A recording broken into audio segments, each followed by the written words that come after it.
Hello guys, ਕਿਵੇਂ ਹੋ ਸਾਰੇ? ਆਈ ਹੋਪ ਸਾਰੇ ਤੁਸੀਂ ਠੀਕ ਹੋਵੋਗੇ। ਅੱਜ ਆਪਾਂ ਸੈਕੰਡ ਵੀਡੀਓ ਲੈ ਕੇ ਆ ਰਹੇ ਹਾਂ ਸਿੰਪਲ ਇੰਟਰਸਟ ਦੀ ਜੀ। ਫਸਟ ਵੀਡੀਓ ਨੂੰ ਤੁਸੀਂ ਬਹੁਤ ਲਾਈਕ ਕੀਤਾ, ਉਮੀਦ ਹੈ ਇਸੇ ਤਰ੍ਹਾਂ ਤੁਸੀਂ ਸੈਕੰਡ ਵੀਡੀਓ ਨੂੰ ਵੀ ਲਾਈਕ ਕਰੋਗੇ। ਪਲੀਜ਼ ਮੇਰੇ ਚੈਨਲ ਨੂੰ ਸ਼ੇਅਰ, ਸਬਸਕ੍ਰਾਈਬ ਤੇ ਕਮੈਂਟ ਜ਼ਰੂਰ ਕਰਿਓ ਜੀ। ਤੇ ਅੱਜ ਆਪਾਂ ਸੈਕੰਡ ਪਾਰਟ ਕਰ ਰਹੇ ਹਾਂ simple interest the. A sum ₹800 amounts to ₹920 in 3 years at simple interest if the interest rate is increased by 3% would amount to how much? कहना की है जी, कहना 800 रुपये तुसी कोई सिंपल इंटरस्ट देता है। प्रिंसीपल अमाउंट है थोड़ा 800 800 रुपया तो कितना बन गया जी? टोटल अमाउंट कितनी होगी जी? 920 रुपये होगी। 800 रुपया तुसी किसी ने ब्याज ते दिता सी, वो जो तुहानू वापस करना है तो 920 रुपये किन्ने सालां च? 3 सालां च। टाइम कितना है? 3 सालां च। कहना जे जिहड़ी रेट नहीं दित्ती जी आपां, कहना बस उन्हें ये देता भी जे उहदी रेट सी जिहड़ी 3% बढ़ा दीए, इंक्रीज कर दीए।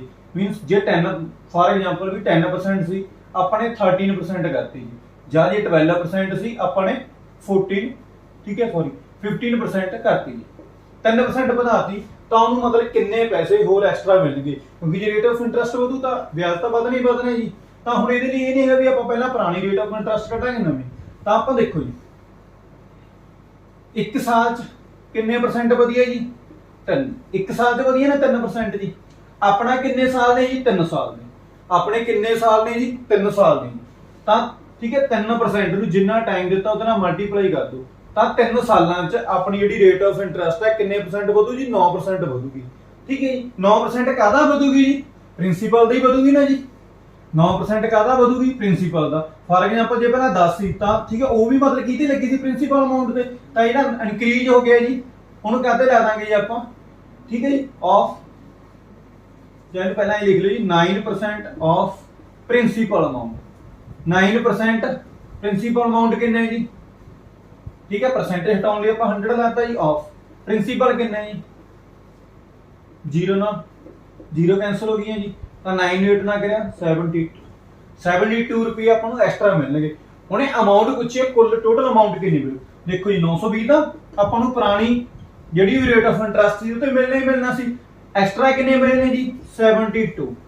ਤਾਂ ਪਲੱਸ ਕਰ ਲਓ ਜੀ 299 992 ਰੁਪਏ ਆਪਾਂ ਨੂੰ ਟੋਟਲ ਠੀਕ ਹੈ ਐਂਡ ਤੇ ਮਿਲਣਗੇ 3 ਸਾਲਾਂ ਦੇ। ਕਿਉਂ? ਜੇ ਆਪਾਂ 3% ਰੇਟ ਆਫ ਇੰਟਰਸਟ ਇਨਕਰੀਜ਼ ਕਰਦੇ। ਦੇਖੋ ਜੇ ਕਈ ਵਾਰ ਇਹ ਚ ਡਿਕਰੀਜ਼ ਆ ਜੇ ਜੂਰੇ ਤਾਂ ਆਪਾਂ ਕੀ ਕਰਾਂਗੇ? ਇੱਥੇ ਤੱਕ ਪ੍ਰੋਸੈਸ ਸੇਮ ਕੱਢਾਂਗੇ ਤਾਂ ਇਹਨੂੰ ਕੀ ਕਰਨਾ ਹੈ ਚੋਂ ਮਾਈਨਸ ਕਰ ਦਾਂਗੇ। ਜੇ ਡਿਕਰੀਜ਼ ਆ ਗਿਆ ਤਾਂ ਜਿਹੜਾ ਆਪਣਾ ਸਿੰਪਲ ਇੰਟਰਸਟ ਆ ਜਿਹਦੇ ਘਟਦਾ ਹੁੰਦਾ ਜੀ, ਜੇ ਇਨਕਰੀਜ਼ ਹੋ ਗਿਆ ਤਾਂ ਸਿੰਪਲ ਇੰਟਰਸਟ ਵੱਧਦਾ ਹੁੰਦਾ। ਚਲੋ ਜੀ ਆਪਾਂ ਨੈਕਸਟ ਸਮ ਦੇਖਦੇ ਹਾਂ।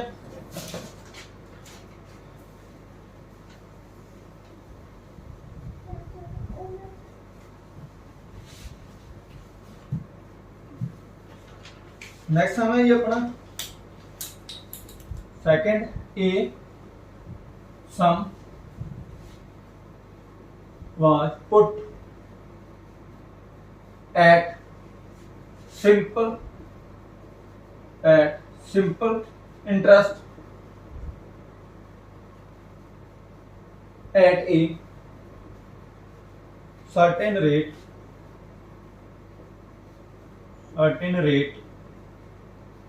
for 3 years had it been put at 2% higher rate 2% higher rate it would have such a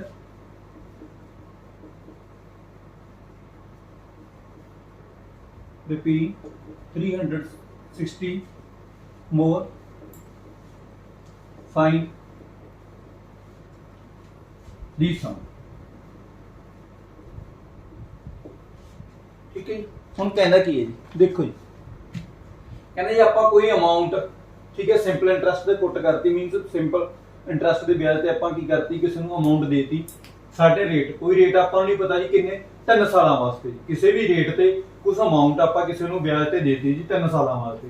ਕਹਿੰਦਾ ਜੇ ਜਿਹੜੀ ਮਤਲਬ ਆਪਣੀ ਰੇਟ ਆਫ ਇੰਟਰਸਟ ਹੈ 2% ਵੱਧ ਜੇ ਜੀ ਜੇ ਆਪਾਂ 2% ਰੇਟ ਵਧਾ ਦਈਏ, ਇਨਕਰੀਜ਼ ਕਰ ਦਈਏ, ਤਾਂ ਆਪਾਂ ਨੂੰ 360 ਰੁਪਏ ਐਕਸਟਰਾ ਮਿਲਦੇ ਨੇ ਜੀ। ਆਪਾਂ ਨੂੰ 360 ਰੁਪਏ ਐਕਸਟਰਾ ਮਿਲਦੇ ਨੇ ਜੀ। ਫਾਈਂਡ ਦੀ ਸਮ, ਜਿਹੜੇ ਆਪਾਂ ਨੇ ਪੈਸੇ ਉਧਾਰ ਦਿੱਤੇ ਨੇ ਕਿਸੇ ਨੂੰ, ਕਿੰਨੀ ਅਮਾਉਂਟ, ਕਿੰਨੀ ਮਨੀ ਦਿੱਤੀ ਹੈ ਜੀ। ਦੇਖੋ ਜੀ, ਆਪਾਂ ਲਾਸਟ ਕੀਤਾ ਸੀਗਾ, ਜਿਵੇਂ ਦੇਖੋ ਆਪਾਂ ਕੀ ਕਰਿਆ ਸੀਗਾ ਜੀ, ਜਿੰਨੀ ਰੇਟ ਆਫ ਇੰਟਰਸਟ ਵਧੀ ਸੀ, ਜਿਵੇਂ 9% ਵਧੀ ਲਾਸਟ ਸਮ ਚ, ਕਾਤੇ ਲਾਈ ਸੀ, ਪੀ ਤੇ ਜੀ। ਕਿੰਨੀ ਆਈ ਸੀ ਆਪਣੀ, ਜਿਵੇਂ 72 ਆਈ ਸੀ, 72 ਰੁਪਏ, ਠੀਕ ਹੈ, ਵਧੇ ਸੀ, ਕਿਹਦਾ ਸੀ ਉਹ, 9% ਪ੍ਰਿੰਸੀਪਲ ਅਮਾਉਂਟ ਦਾ। ਹੁਣ ਦੇਖੋ ਜੀ, 2% ਹੈ ਜੀ 1 ਸਾਲ ਵਾਸਤੇ ਜੀ। ਟਾਈਮ ਕਿੰਨਾ ਦਿੱਤਾ ਜੀ ਆਪਾਂ ਨੂੰ, 3 ਇਅਰਸ, ਤਾਂ 2% ਨੂੰ ਜਿੰਨਾ ਟਾਈਮ ਦਿੱਤਾ ਉਹਦੇ ਨਾਲ ਮਲਟੀਪਲਾਈ ਕਰ ਦਾਂਗੇ। 6% ਕੀ ਆ ਗਿਆ ਜੀ ਆਪਣਾ, ਇਨਕਰੀਜ਼ ਹੋਈ ਆ। 6% ਇਨਕਰੀਜ਼ ਹੋਈ ਹੈ, ਕਾਹਦਾ ਇਨਕਰੀਜ਼ ਹੋਈ ਹੈ ਜੀ, ਪ੍ਰਿੰਸੀਪਲ ਅਮਾਉਂਟ ਦਾ। ਪ੍ਰਿੰਸੀਪਲ ਅਮਾਉਂਟ ਪਤਾ ਨਹੀਂ, ਪਰ ਇਹ ਦੇਤਾ ਆਪਾਂ ਨੂੰ ਕਿੰਨੀ ਇਨਕਰੀਜ਼ ਹੋਈ ਹੈ ਜੀ, 360। ਤਾਂ ਪਰਸੈਂਟੇਜ ਹਟਾਉਣ ਲਈ ਆਪਾਂ ਤੁਹਾਨੂੰ ਦੱਸਿਆ ਸੀ 100 ਨਾਲ ਡਿਵਾਈਡ ਕਰ ਦੇਣਾ, ਆਫ ਦੀ ਮਲਟੀਪਲਾਈ ਪ੍ਰਿੰਸੀਪਲ ਕਾਹਦੇ ਜੀ, 360 ਦੇ। ਉਧਰ ਜਾ ਕੇ ਰੈਸਿਪਰੋਕਲ ਹੋ ਗਿਆ ਜੀ, 360 100 upon 6, 6 ਦੇ ਟੇਬਲ ਤੇ 6 0, 6000 ਤੁਹਾਡਾ ਕੀ ਹੈ ਜੀ, ਪ੍ਰਿੰਸੀਪਲ ਅਮਾਉਂਟ ਹੈ ਜੀ। ਠੀਕ ਹੈ ਜੀ, ਇਹ ਇਸ ਤਰ੍ਹਾਂ ਆਪਾਂ ਇਹਨੂੰ ਸੋਲਵ ਕਰ ਸਕਦੇ ਹਾਂ। ਨੈਕਸਟ ਸਮ ਦੇਖੋ ਜੀ,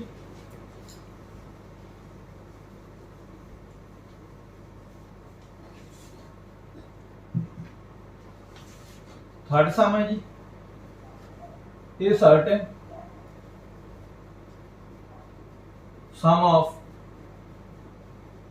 money, sum of money amounts to be रुपए 1008 in 2 years and to रुपए 1164 in 1.2 years. Find the sum of, find the sum and find the sum and the rate of, find the sum and right, find the sum and the rate of interest। ठीक है जी, ਆਪਾਂ ਨੇ rate ਤੇ interest ਦੱਸਣਾ ਹੈ। ਹੁਣ ਦੇਖੋ ਜੀ, ਕਰਨਾ ਕੀ ਹੈ, ਕੁਝ ਮਨੀ ਹੈ ਜੀ, ਆਪਾਂ ਨੂੰ ਨਹੀਂ ਪਤਾ ਕਿੰਨੀ ਹੈ ਜੀ। ਠੀਕ ਹੈ, ਉਹ ਕਿਸੇ ਨੂੰ ਵਿਆਜ ਤੇ ਦੇ ਦਿੱਤੀ, ਕਹਿੰਦਾ ਅਮਾਉਂਟ ਬਣ ਗਈ, ਟੋਟਲ ਅਮਾਉਂਟ ਤੁਹਾਨੂੰ ਦੱਸਿਆ ਜੀ ਕਾਹਦੇ ਉੱਪਰ ਹੁੰਦੀ ਹੈ, principal plus simple interest. Amount ਬਣ ਗਈ ਜੀ ਕਿੰਨੇ ਜੀ, 1008 ਰੁਪਏ। ਕਿੰਨੇ ਸਾਲਾਂ ਚ ਜੀ, 2 ਸਾਲਾਂ ਚ। 2 ਸਾਲਾਂ ਚ ਉਹਦੀ 1008 ਰੁਪਏ ਟੋਟਲ ਅਮਾਉਂਟ ਬਣ ਗਈ। ਤੇ ਉਦੋਂ ਬਾਅਦ 3.5 ਸਾਲਾਂ ਚ 1164 ਰੁਪਏ ਬਣ ਗਈ। 3.5 ਸਾਲਾਂ ਚ 1164 ਰੁਪਏ ਬਣ ਗਈ। ਆਪਾਂ ਨੇ ਉਹਨੂੰ ਦੱਸਣਾ ਵੀ ਜਿਹੜਾ ਪ੍ਰਿੰਸੀਪਲ ਅਮਾਉਂਟ ਕਿੰਨਾ ਤੇ ਰੇਟ ਆਫ ਇੰਟਰਸਟ ਕਿੰਨਾ। ਸਿੰਪਲ ਜੇ ਬੇਨਾਂ ਕਰਾਂਗੇ ਜੀ ਆਪਾਂ, ਦੇਖੋ 1008 ਕਿੰਨੇ ਸਾਲਾਂ ਚ ਹੈ ਜੀ, 2 ਸਾਲਾਂ ਚ। 1164 ਕਿੰਨੇ ਸਾਲਾਂ ਚ ਹੈ ਜੀ, 3.5 ਸਾਲ। ਇਹਨਾਂ ਦਾ ਡਿਫਰੈਂਸ ਕਿੰਨਾ ਦੇਖੋ ਜੀ, 1.5 ਸਾਲ ਦਾ ਨਾ। ਇਹਨਾਂ ਦੇ ਡਿਫਰੈਂਸ ਕਿੰਨਾ ਹੈ, ਠੀਕ ਹੈ, 1.5 ਸਾਲ ਦਾ। ਇਹਨਾਂ ਦੇ ਡਿਫਰੈਂਸ ਦੇਖ ਲਓ ਜੀ ਕਿੰਨਾ ਜੀ, 651।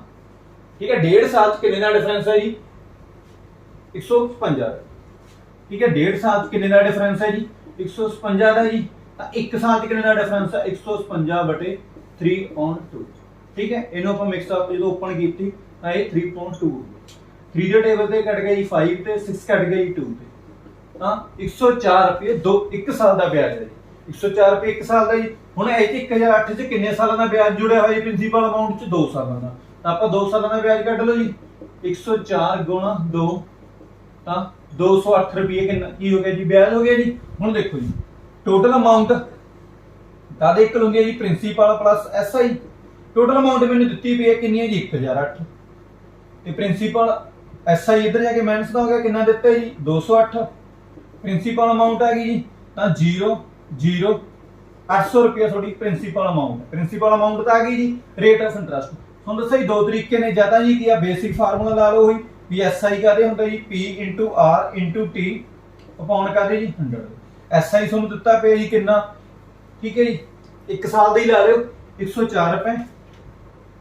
ਪ੍ਰਿੰਸੀਪਲ 800, ਰੇਟ ਆਫ ਇੰਟਰਸਟ ਪਤਾ ਕਰਨੀ ਹੈ, ਟਾਈਮ ਹੈ 1 ਸਾਲ ਦਾ ਲਾਇਆ ਜੀ, 104 ਰੁਪਏ ਲੈਤਾ 1 ਸਾਲ ਦਾ ਜੀ। 2 0 9 2 0 ਜੀ, 8 ਉੱਧਰ ਜਾ ਕੇ ਕਾਹਦਾ ਹੋ ਗਿਆ ਦੇਖੋ ਜੀ, ਕਿਆ ਡਿਵਾਈਡ ਦਾ ਕਾਹਦੇ ਜੀ, 8 ਇਹਦੇ ਦੇ 13% ਤੁਹਾਡੀ ਕੀ ਆ ਜੀ, ਰੇਟ ਆਫ ਇੰਟਰਸਟ। ਜਾਂ ਜਿਹੜੇ ਬੇ ਨਾਲ ਆਪਾਂ ਕਰਦੇ ਨੇ ਦੇਖੋ ਜੀ ਕੀ ਹੈ ਰੇਟ ਆਫ ਇੰਟਰਸਟ ਆਪਣੇ ਪ੍ਰਿੰਸੀਪਲ ਕਿੰਨਾ ਹੈ ਜੀ ਅਮਾਉਂਟ 800 ਜੀ 800 ਤੇ 1 ਸਾਲ ਦਾ ਵਿਆਜ ਕਿੰਨਾ 104 ਆਪਾਂ ਤੁਹਾਨੂੰ ਦੱਸਿਆ ਸੀ ਆ ਪ੍ਰਿੰਸੀਪਲ ਨੂੰ ਡੋਨੇਟ ਕਰਦੀ ਹੁੰਦੀ ਆ ਐਸਆਈ ਠੀਕ ਹੈ ਜਦੋਂ ਆਪਾਂ ਰੇਟ ਕਰਦੇ ਹੁੰਦੇ ਸੀ ਨੀਚੇ ਪ੍ਰਿੰਸੀਪਲ ਦੀ ਵੈਲਿਊ ਉੱਪਰ 1 ਸਾਲ ਦੇ ਐਸਆਈ ਦੀ ਇਨਟੂ 100 ਉਵੇਂ 2 0 ਨਾਲ 2 0 ਕੱਟ ਕੇ ਐਡ ਦੇ ਟੇਪ ਤੇ 13 ਤਾਂ 13% ਕਿਉਂਕਿ ਆਪਾਂ 100 ਨਾਲ ਮਲਟੀਪਲਾਈ ਕਰਦਾ ਪਰਸੈਂਟੇਜ ਆ 13% ਤੁਹਾਡੀ ਰੇਟ ਆਫ ਇੰਟਰਸਟ ਆ ਗਈ 800 ਰੁਪਏ ਤੁਹਾਡਾ ਪ੍ਰਿੰਸੀਪਲ ਅਮਾਉਂਟ ਦਾ ਚਲੋ ਨੈਕਸਟ ਕੰਮ ਕਰਦੇ ਹਾਂ ਜੀ ਆਪਾਂ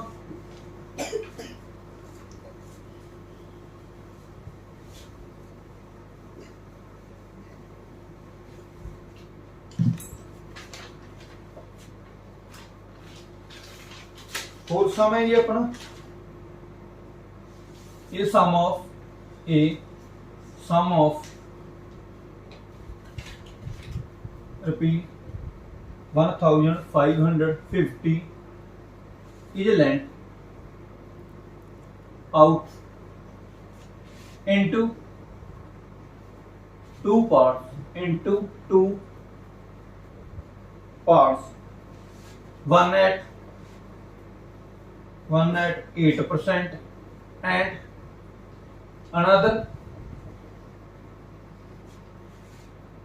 and another 1 at 6%.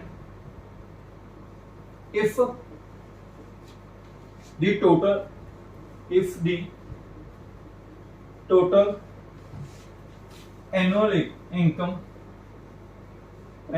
income is rupee 106, find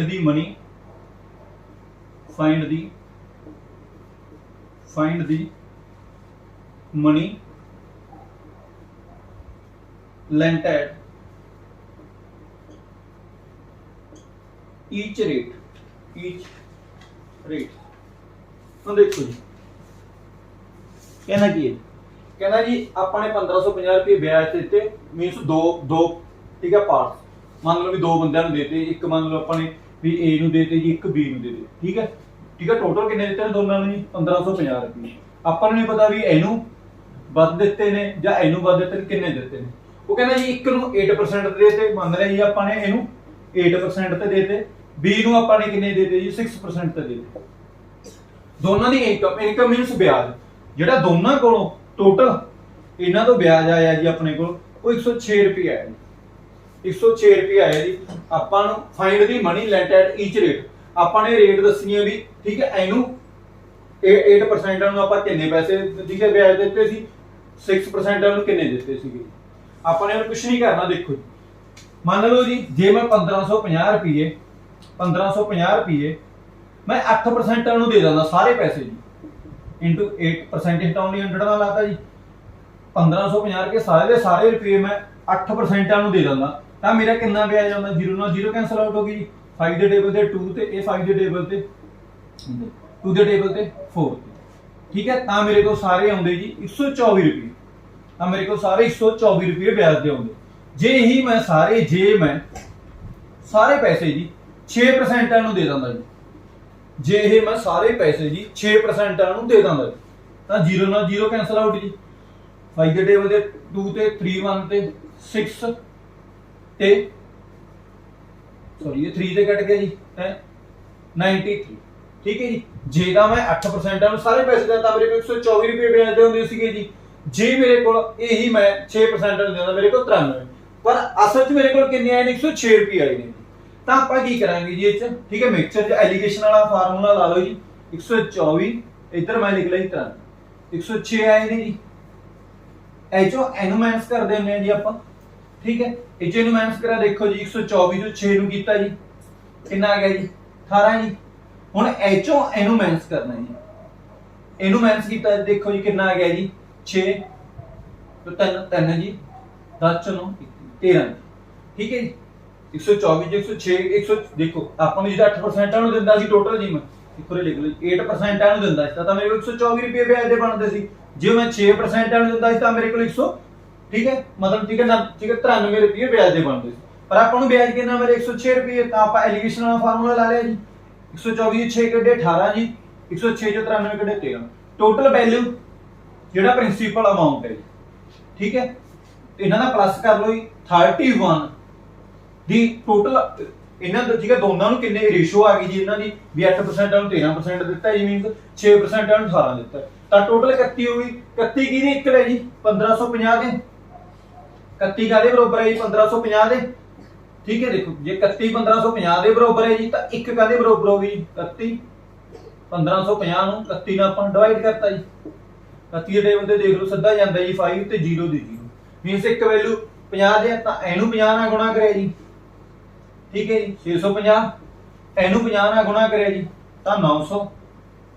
8% ਵਾਲ ਨੂੰ ਆਪਾਂ ਨੇ ਜੀ 650 ਰੁਪਏ ਦਿੱਤੇ ਨੇ, 6% ਵਾਲ ਨੂੰ ਆਪਾਂ ਜੀ 900 ਰੁਪਏ ਦਿੱਤੇ ਹੋਏ ਜੀ, ਠੀਕ ਹੈ। ਜੇ ਟੋਟਲ ਕਰਦੇ ਜੀ 650 ਪਲੱਸ 900 ਤਾਂ ਉਹੀ 1550 ਰੁਪਏ ਆਪਾਂ ਨੇ ਕੀ ਦਿੱਤੇ ਨੇ ਜੀ, ਵਿਆਜ ਤੇ ਦਿੱਤੇ ਨੇ ਜੀ, ਠੀਕ ਹੈ। ਕਿਵੇਂ 8% ਵਾਲ ਨੂੰ ਆਪਾਂ 650 ਰੁਪਏ ਦੇਤੇ, 6% ਵਾਲ ਨੂੰ ਆਪਾਂ ਕਿੰਨੇ ਦੇਤੇ ਜੀ, ਠੀਕ ਹੈ 900 ਰੁਪਏ ਦੇਤੇ।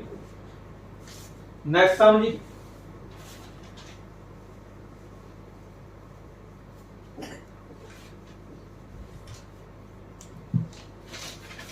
ਫਿਫਥ ਸਮ ਜੀ,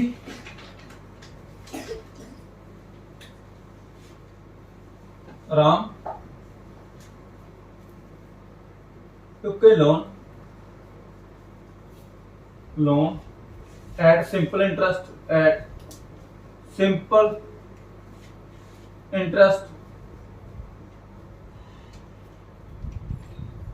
rate of 6%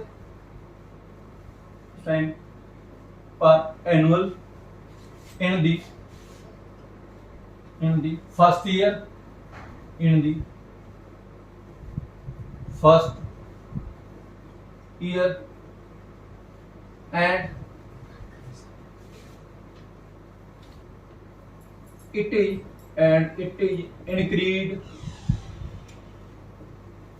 increased by 1.5% per annual every year if he pay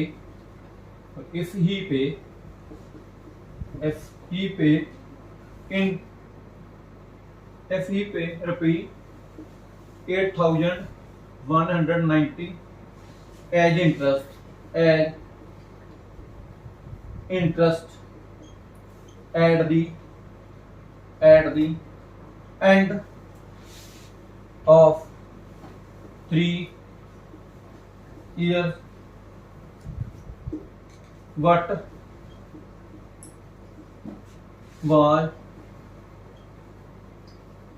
loan amount।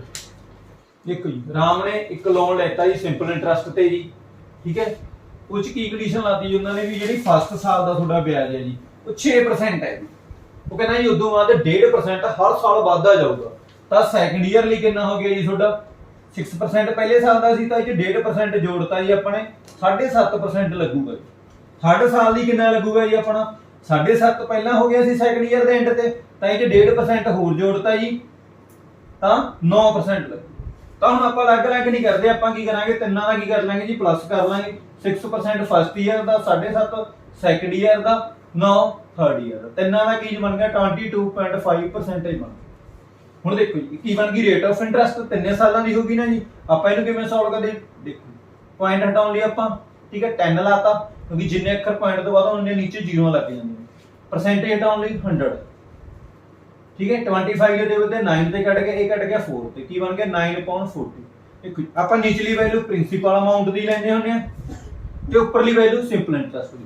हुण की बनदा भी जे 40 रुपए प्रिंसीपल अमाउंट है तो 3 सालों का ब्याज 9 बनदा, उहदे 3 सालों का, क्योंकि रेट ऑफ इंटरेस्ट आपां 3 सालों दी लेती है, तां ब्याज कितना बनदा जी अपना, ठीक है 3 साल दा बनदा। दुबारे देख लो जी क्यों लेती है, क्योंकि आपां रेट ऑफ जिहड़े पहले सम करे ना आपां 1 साल दा ब्याज लेंदे, तां करके टाइम नाल मल्टीप्लाई कर दिंदे, पर इत्थे की देखो 3 सालों दी रेट ऑफ इंटरेस्ट जोड़ के बनी है, ठीक है 22.5, तां जी बने जी, ठीक है जी 40 रुपए प्रिंसीपल अमाउंट है तो मेरा 9 रुपए ब्याज का बनता।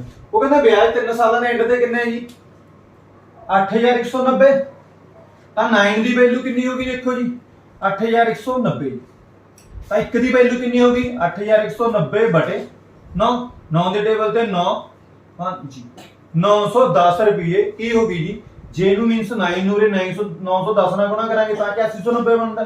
ਤਾਂ ਇਹਨੂੰ ਵੀ ਮੈਂ ਕਿਹਦੇ ਨਾਲ ਗੁਣਾ ਕਰੂੰਗਾ ਜੀ 910 ਨੂੰ। ਇੱਕ ਦੋ ਜ਼ੀਰੋ ਦੀਆਂ ਜ਼ੀਰੋ ਜੀ 1 14494 36 36400 ਰੁਪਏ ਮੇਰਾ ਪ੍ਰਿੰਸੀਪਲ ਅਮਾਉਂਟ ਹੈ ਜੀ। ਉਹਨੇ ਜਿਹੜਾ ਲੋਨ ਲੈਤਾ 36400 ਦੀ ਅਮਾਉਂਟ ਹੈ, ਜੀ ਤੋਂ ਪਹਿਲੇ ਸਾਲ ਦਾ 6% ਵਿਆਜ ਲੱਗਿਆ, ਦੂਜੇ ਸਾਲ ਦਾ 7.5% ਲੱਗਿਆ, ਤੀਜੇ ਸਾਲ ਦਾ 9% ਲੱਗਿਆ। ਤਾਂ ਸਾਰਾ ਉਹਦਾ ਵਿਆਜ 3 ਸਾਲਾਂ ਦੇ ਐਂਡ ਤੇ 8190 ਰੁਪਏ ਹੋਊਗਾ। ਠੀਕ ਹੈ, ਉਮੀਦ ਹੈ ਤੁਹਾਨੂੰ ਸਮਝ ਆਇਆ ਹੋਊਗਾ ਜੀ। ਜੇ ਫਿਰ ਵੀ ਕਿਸੇ ਨੂੰ ਕੋਈ ਡਾਊਟ ਹੈ ਤਾਂ ਤੁਸੀਂ ਕਮੈਂਟ ਬਾਕਸ 'ਚ ਜਾ ਕੇ ਆਪਣਾ ਡਾਊਟ ਠੀਕ ਹੈ ਕਮੈਂਟ ਕਰ ਸਕਦੇ ਹੋ, ਉਹਦਾ ਤੁਹਾਨੂੰ ਆਨਸਰ ਮੈਂ ਜ਼ਰੂਰ ਦੇਵਾਂਗਾ ਜੀ। ਠੀਕ ਹੈ, ਥੈਂਕਸ।